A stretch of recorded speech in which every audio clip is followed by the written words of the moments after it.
esta.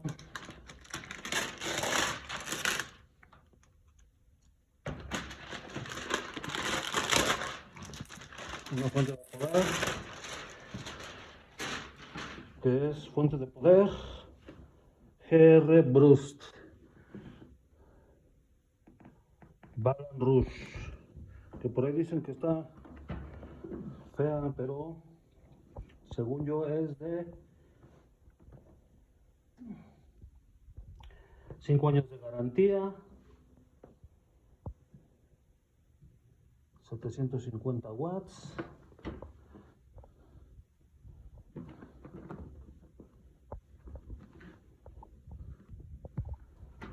Esta, según yo, que es Actec.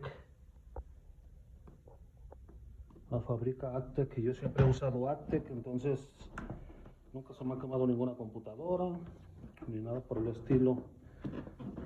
Entonces, pues yo sí lo voy a Actec. Veamos ahora cómo se abre. ¿No sabes cómo se abre? A ver, creo que este. Aquí, sí.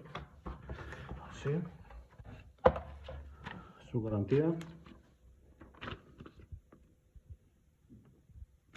Póliza de garantía. Abrimos. Aquí está la fuente.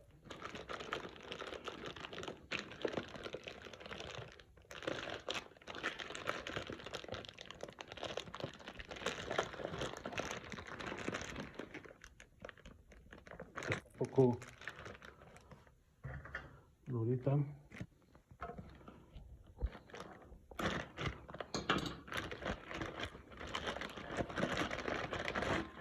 Abrimos. 750. Sus conectores.